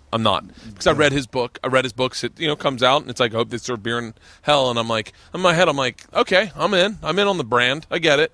Start reading it, and then like none of it's connective tissue. And I'm like, okay, well, it just sounds like a bunch of stories he may have heard all put into one book. Yeah. And that sounds fine. The fucking Joe Francis of the literary world. Joe Francis, who you have direct connection with. The worst person I've ever met in the business. Really? Bar none. Yes. Really?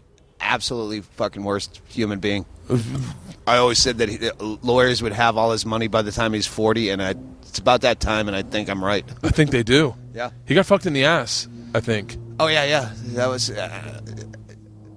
couple things. He's got set up on some bogus bullshit charges that I will not say, "Oh, well, you just deserved it." Nah, you know what, I'll still take your side over cops, Mr. Francis. but that one was I'll tell you off the air. Okay. But you did you travel in a jet around, or was it walk in the jet, walk off the jet? When I could, I chose to ride the bus rather than be with him in the jet. Really? Because he's just a shitty, awful. Remember the fucking rape scene in Leaving Las Vegas? Yeah. The fucking frat guys? Yeah, he's that kind of guy. Ugh. That always fucking creeped me out. Because I didn't know those dudes, but I knew dudes capable of that. I was only close to one situation where it just got sketchy, which from what in my experience, I know just brothers call a train, and white guys call, I think is called sexual assault. But there was one moment like that in my life that I can ever recollect, and it was on a beach in Mexico, and I fucking blew the whistle on everyone. And I was like, whoa, I'm getting her out of here. This seems fucking weird. Nice. And my friends were like, "Oh, come on, man. I think she would have fucked us." And I was like, "No, I don't." And but then what happened was I became her shoulder, so I had to take care of her all fucking night. She clearly is a person that... So she was a little bit of a hot mess, and so then I had to drive her home that night. I got a taxi with her, and I took her back to her friends, and she wasn't sure where her friends were. And next thing you know, she's like hitting on me, and I'm like, "Oh, this poor girl." I think it's a reason I have compassion. I think Bill Burr did a bit slightly like this, but when you realize your capabilities of fucking evil and making the wrong decision in that, like, she might have fucked me because I got her out of that situation, but when you know that, hey. Like, I think Bill Burr's bit was about how easy it would be to just swerve into the opposite lane of traffic and kill people. Like, when you know that, hey, that could be you. You could be that fucking guy. Donald Sterling. Like, the whole fucking... That's an 82-year-old guy, and I could make a fucking legal defense for everything he said and get him out of that. Yeah. And make it okay. I could fucking... Because... Again, I don't know what's in his heart, but I could manipulate his words to make you understand how you could be that guy. Yeah. How many, like, not only just tape recording your conversations in private, especially comics. We'd be fucked. Dude, someone said something about like text messages. What if they read your text messages? And I said, well, comics have a different set of sense of humors. And I was in a car with like 5 people. We're doing Trip Flip. And I go back to just Tom Segura. And literally the first fucking tweet, I'm like, all right, we're done. Yeah. Tap out. Yeah. Because what we find funny or acceptable or offensive, like we don't find anything offensive. You can't offend me. No. Comics are the greatest fucking people in the world. Yes. I'm an elitist. I'm a fucking racist when it comes to comedians because they're not offended. No one. It's like we worked outside of a fucking Jamie Kilstein who would not even defend his actions if he was sitting on this couch. He'd go, yeah, no, I just feel a different way. Yeah. But yeah, the biggest fucking heated beefs in comedy, if you get us in a green room, we're fucking buddies. That's interesting you say that. And I only say this because I'm interested to hear what your view is on this. I don't know if anyone's ever asked you. Have you ever talked to Kyle Cease? I would have him on my podcast if I didn't feel like I was trying to rehash a nice moment. Yeah. Yeah, I have talked to him. Again, I'll tell you stuff off the air. Yeah. But there's stuff that you can't ignore. Yeah. You go, I'm friendly with him. He's in my phone. He's in my death pool. He plays in our pool in death pool. He's a fucking good guy. But I've heard stories that professionally unethical. The comedy class I will always, but who gives a fuck? Yeah. Yeah, you're making $1. Me saying shitty things about teaching comedy classes will not steer desperate egos who want to be comics. They'll still buy the fucking. But yeah, you don't want to get too close at the same time. Yeah. Sometimes you get to that drinking point where you go, everyone's my friend. And then you're like, all right, I don't really want to be close to you. I just want you to know that I don't harbor animosity towards you just because I wrote an update assassinating your character. Did you know that? Did you at some point know that it had gotten as big as it gotten? Like when you wrote it, I imagine because I read it. I heard about it from the local Denver comics. Were saying Louis Anderson called me up, and I don't want to take the class, but Louis and I had already known about it. No, I mean when I heard post. how it was actually affecting, young comics. That's when I wrote the thing trashing him. No, but did you know how big your post had gotten immediately? I included another guy. I think Jeff Singer is his name. I know Jeff Singer. He owned New York, Stand Up New York, right? That might be the wrong name. There's some guy. Does he have glasses? And he looks like the Groucho Marx glasses with the phony nose, but it's his real nose and real glasses. I don't know. Anyway, yeah, it was right. I crashed Montreal right after that, and I had included that guy because he was teaching an industry comedy class, and I had trashed him, and he was fucking livid. He pulled me around the corner at the bar at Montreal, and how dare you? I have to make a living. And are you serious? Yeah. And I was just laughing. I'm drunk. Like, hey, and this is when you were doing Just for Spite. Just for Spite, yeah. By the way, why'd you stop doing Just for Spite? Because we did that car wash party. We couldn't get a venue near where the ground zero of Montreal is. Just for Spite, everyone that doesn't know, is... Just for Laughs is the biggest comedy festival in North America. Edinburgh crushes everyone. Yeah. But it's a big industry, stupid fucking thing. I don't want to get into all the politics, why I hate it. But every comic goes there. I love going there to see every comic, It's a fun class reunion. Yeah. And it's a great place where you run into a guy like, and I'll use Andy Kindler as an example only because the one time I went, he came up to me and he goes, Bert, I'm Andy. I've heard a lot of good things. And I was like... He's a fucking sweetheart. And I was like, what a fucking great guy. But that doesn't happen necessarily at the Improv maybe or at the Laugh Factory, but in Montreal it definitely happens. Yeah. So it's a good reason to go there. But I had a personal beef with the people that run it and how they treat comics financially specifically and then trying to tell you how to do your fucking act at the same time. I had an issue.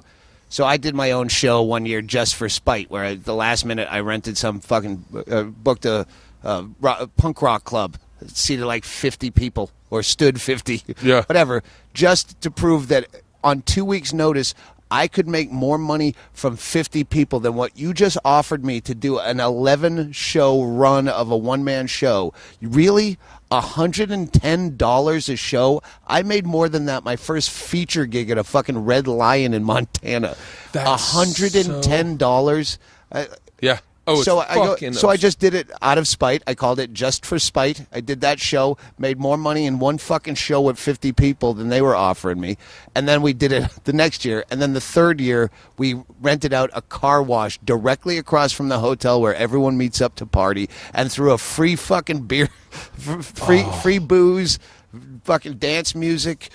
I have such weird memories of that, like Midnight Cowboy party scene.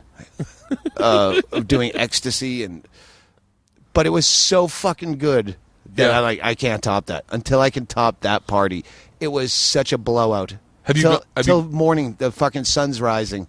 So you're doing Just for Spite. You go into the bar, and Jeff Singer, who I want to say, I hope I don't have the wrong name. I want to say it's the guy that owns Stand Up New York. Only because I had a friend who didn't like him, like who. Had a I don't know, but anyway, he pulls you aside, and that's when you realize, oh shit, this blog might have gone viral. Oh yeah, no, I knew it was kind of blowing up, but not to the extent where this guy's. It went definitively viral in stand-up community circles. Like, it was the one that like 9 comics emailed me, and I was like, guys, I already read it. Like, and they were like, no, have you seen what stand-up said, or what Stanhope said? And I said, no, I've already read it. Like, I'm 5 steps ahead of you. And they're like, well, no, you got to read it again. I think he just updated it. And I was like, no, I read the fucking one. And so, I love moments like that. I love like when you have a clash that you can defend and you're passionate about. Yeah, like we were talking about. There's only so many topics. Every now and then something falls in your lap where I'm going to fight this.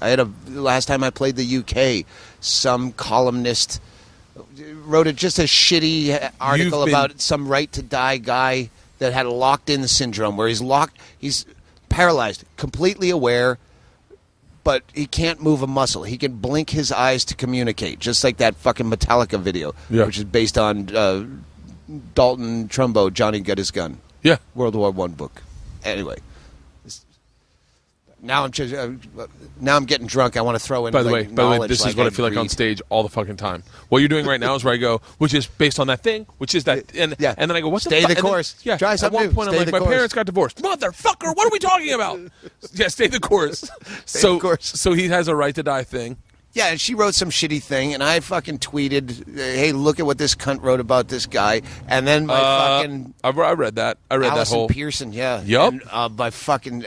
I don't have a lot of fans, but they are fucking tenacious. And if you call them to arms over a good cause, they fucking pony up. And they made this woman's life miserable to the point where I thought I might get arrested because they have weird Twitter laws over there. Really?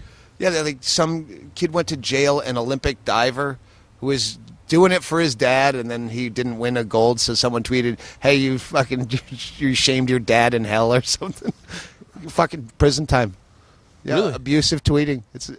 And like, holy shit! It was just You've always in a weird way, you're the kind of guy that British comics talk about reverently. Is that the right word? Reverently, because you've always gone toe to toe with British press. What was the Irish girls are too ugly to rape? Yeah, that was funny. That was just a manipulation of the press. It genuinely was. I mean, I want to say Patrice and I were there right after. That was the Kilkenny Festival. What year? 99? No, this is 2004 or 5. God damn it. I remember being in England, and I don't know why. Oh, I wasn't in England. I was in South Africa. Oh, Jesus. I was in South Africa. Where'd you play? We'll talk about this. This comedy festival. All right. I want to play there, but go ahead. Oh, dude, you'd love it. It's fun of the fuck. It was so much fucking fun. Get the miles. So yeah, and they were like, "No, Stanhope, you should have heard him. He said Irish girls are too ugly to rape, and then he had to leave the fucking country and come back and fucking defend himself." And you're like, exactly. Those are the stories where, I basically just got booed as a middle act in a mixed bill where they're there to see Dara O'Brien, who's like the Jay Leno of Ireland. Is it a girl or a guy? Guy. Oh, okay. Yeah, he's a nice guy, but people are there to see him. They don't know who I am, and there was a giant pedophile scandal going on. Where everyone was enraged because some pedophile had gotten let loose on a technicality, and they're protesting in the streets of a town that's not anywhere near where that guy was. Like, that guy's just racing out, with the paparazzi following him to go fuck kids. Yeah. And so it was a long bit. I was already working on anyway. That whole pedophile bit from No Refunds was in its nebulous stages, so it already fit into something I'm working on, so I used the local angle, and I said, but quite frankly, looking around your town, before I'd wonder how old a girl was here, I'd wonder what species she was. Something like just how fucking... And if you did wake up with one of these Irish girls in your bed, your first thought would be, how long can one of these live? Or something to that effect. Yeah. It was just piling on how ugly fucking Irish women are. And I go, boo, boo, get off. And I'm like, I'm leaving anyway in 10 minutes. Now, be honest. So Brian Hennigan, my fucking filthy uncut Scotsman manager, Yeah. as soon as he hears I got booed off stage, he's fucking right on the phone. Within fucking 48 hours, front page tabloid news. American comic booed off stage, says Irish women too ugly to rape. It was just no one would have ever known about that show.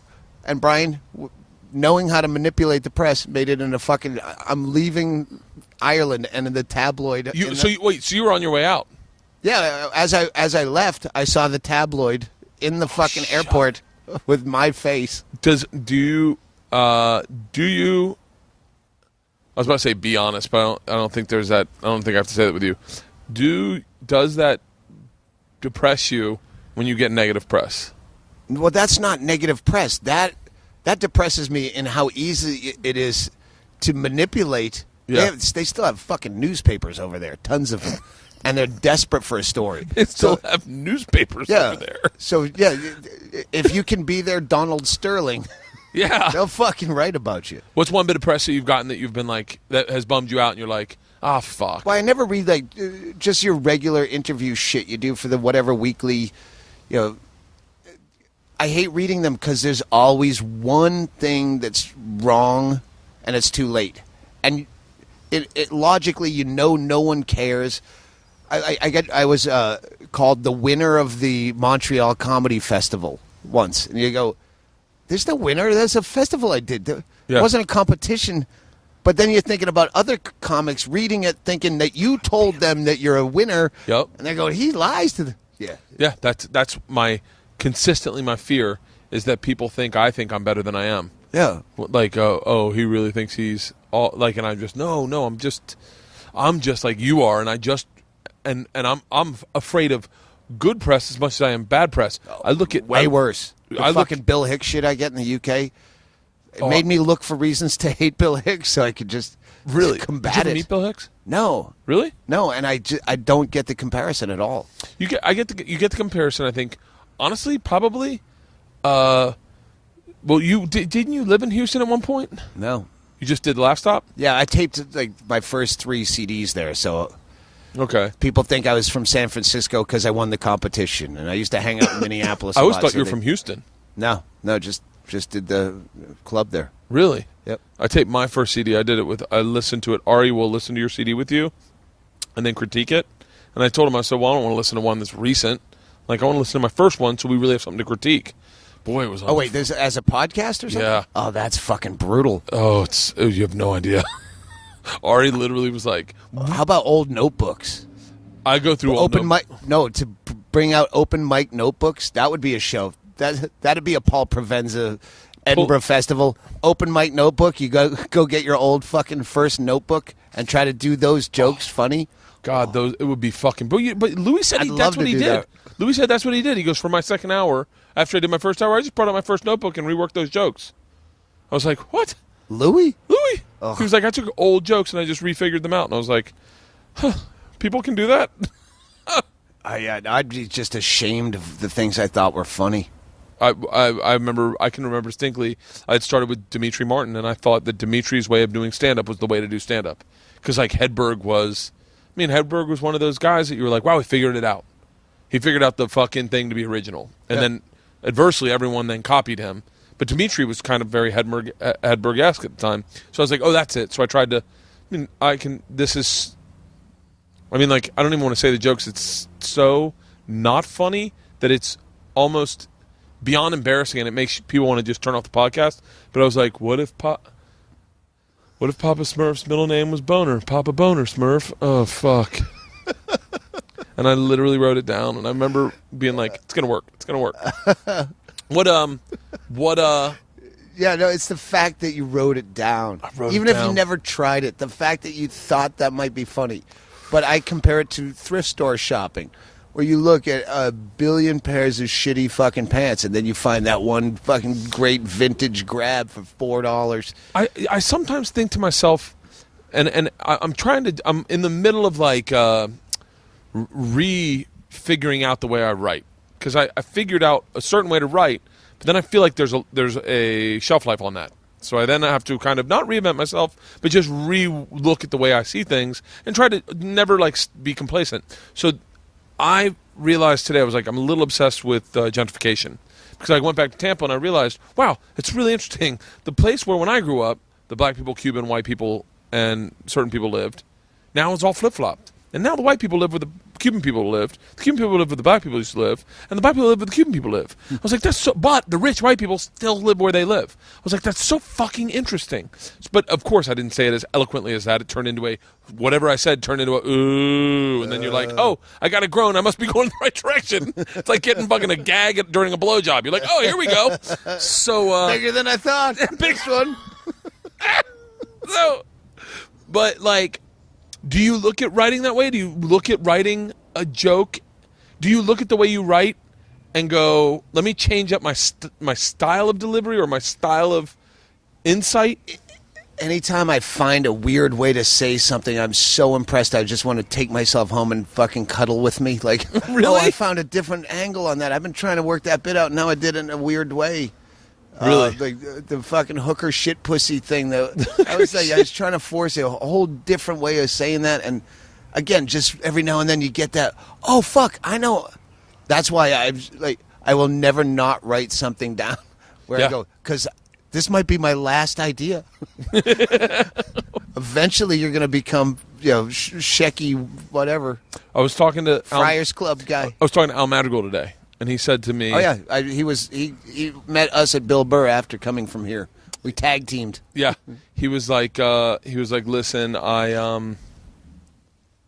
like, I don't want to be the 50-year-old fucking. He said a specific name. Stanhope? Like, no. John Fox. No one's ever going to use you. It's going to be the guy that is doing the same act that was big in the '80s, and then never capitalized on the thing in the '80s. And wrote it through the 90s, and he named the guy, or a couple guys. He's like, I want to be done doing stand-up at 50. I don't want to be done doing stand-up at 50, but I want to make sure that I'm doing it my way. I want the ability to quit. The idea of quitting is so alluring to me. I've said this for years. Just that freeing feeling when you quit a job when you're a kid, and you're like, fuck it, I quit, and you just dump your apron in the fucking parking lot, and that liberation. You did that with clubs. What was the fucking breaking point of clubs? There was no breaking point, and no specific clubs. Clubs in general, that anyone who was giving me a fucking hard time. Harvey's in Portland was the first one. He would brag to you about how he doesn't have to pay talent because his telemarketing department was so good he could put anyone on stage, and it doesn't matter because my people will fill this place. What other club has this many people? Just this hardcore. You won free tickets, so you get the biggest rubes, fucking marks on the midway coming in. Who don't know what they're coming in to see. Doesn't watch the show, and he would read the comment cards and bring in the office. Yeah. Like you should be wearing a name tag on stage. And that was the first place I went, I could fucking put 100 people in Dante's. I do 8 shows here, and maybe every night it's full. Maybe there's 20 people that know me and like me. I can find those people. Get on my mailing list. Yeah. Go to my website. If I could get 50 people in there for a night, it's $500. Yeah, $10 a head. And I'm like, let's do this everywhere. I used to call it barnstorming. Let's go barnstorming. There wasn't a name for it. Yeah, it's not about. But then there was the thing with Rouse that happened. Like Rouse got bumped. I want to say from Penguins. Was it yeah. Penguins? No, it was South Bend, Indiana. It was a Funny Bone. He showed up there, drove from Los Angeles to South Bend, Indiana. I worked this story. I want to hear this story. By the way, Rouse is. I wish I had the fucking insight to invite Rouse over. He's one of the, and only because he did chime in on that tweet.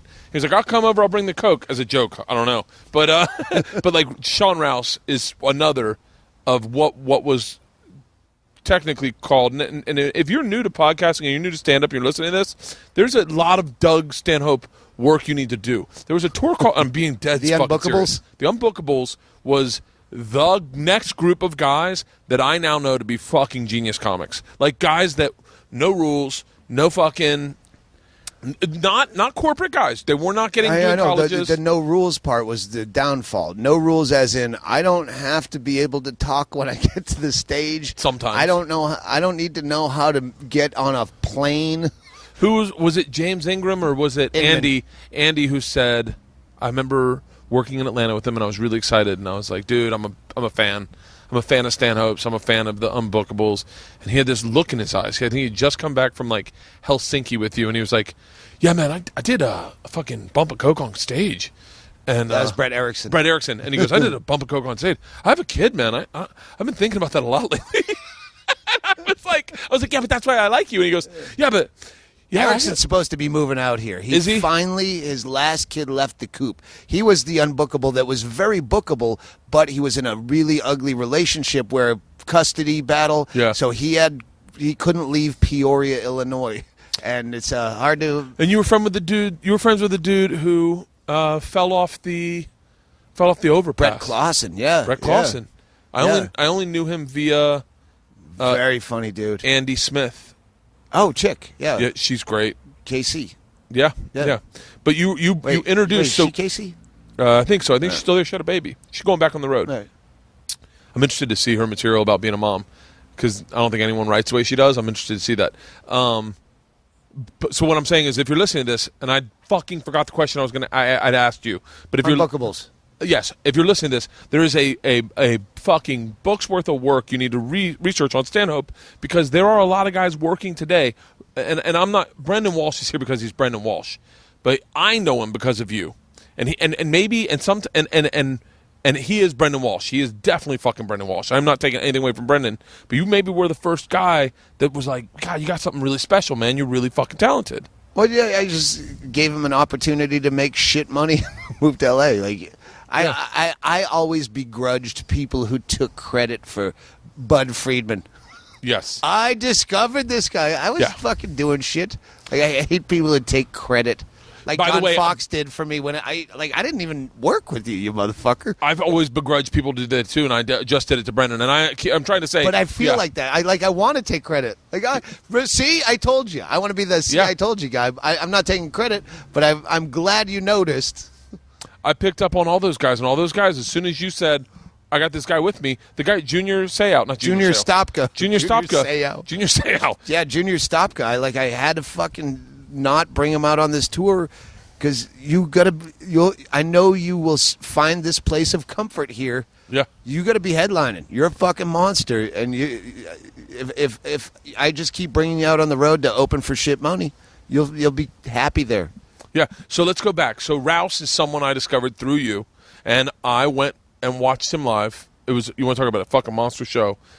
Sean Rouse, Daniel Tosh, Zach Galifianakis, and I was on it also. By the way, I'm no part of the monster, but that was a fucking show. I brought my wife. She didn't laugh at Sean. She didn't laugh at Tosh, and she only laughed at one joke that Zach said, and it was, well, it's time to do laundry when you get out of the shower and dry off with a shoe. And that was the only joke she laughed at. Oh, that hurts. And so, I didn't know you had kids. You noticed I've ignored the fucking kid conversation. I just keep looking at that door in terror that they're going to come through here. Maybe, I don't know. I don't know the pickup time. But that's fucking brutal that your wife doesn't laugh. She doesn't. She would laugh hanging out with you. No, I don't care about me. But she's not like. She doesn't find things funny easily. That would be impossible for me to live with. It's. But then again, you don't bring her on the road. No, you know what though? I dated chicks that found me funny, and what I found was, and it was like they would always. Sounds really crazy. They would always refer to me as my nickname. They would never refer to me as Bert. They'd always call me, "Oh, B-Man," or like, "Oh, the Machine," and I was never like the Crusher. I've been calling you the Crusher. Yeah, I'll take the Crusher. All right. But like Leanne, the first time she saw me do comedy, she was like, I was like, "What did you think?" She's like, "I think you're funnier than that, personally."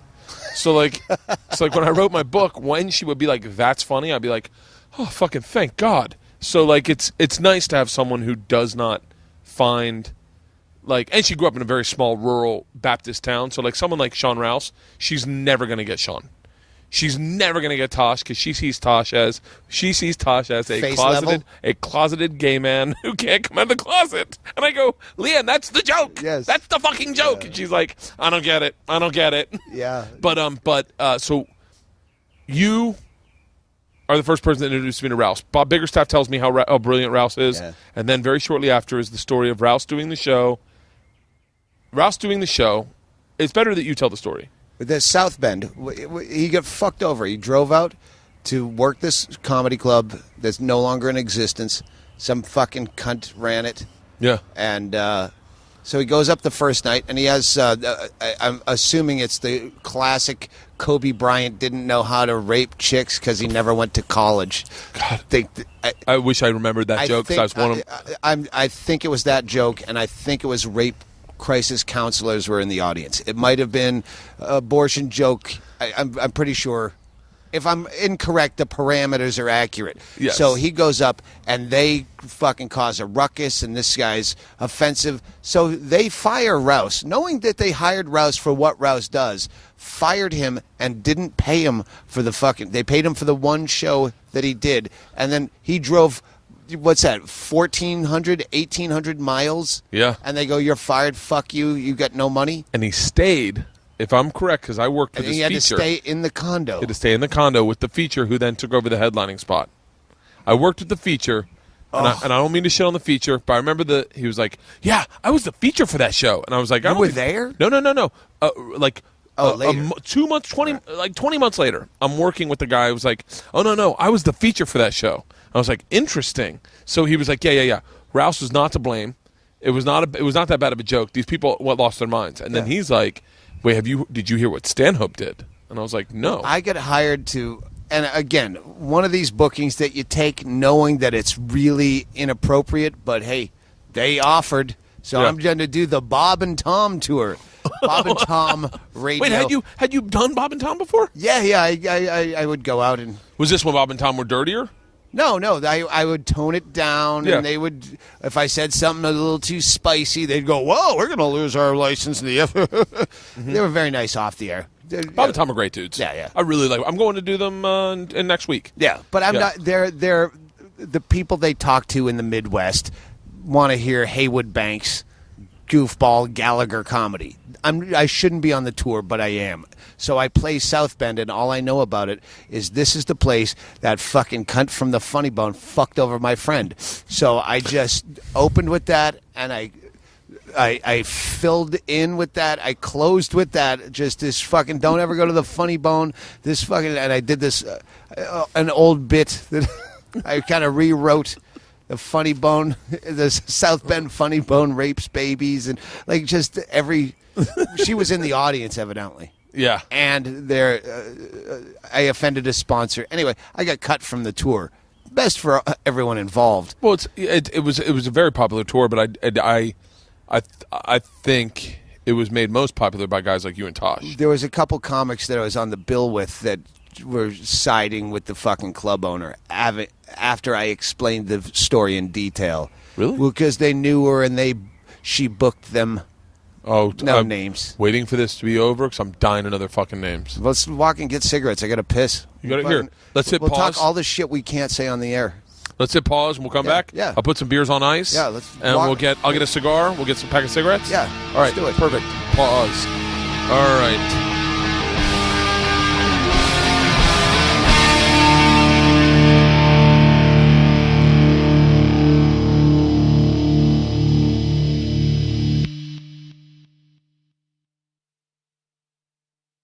This episode was brought to you by The Machine.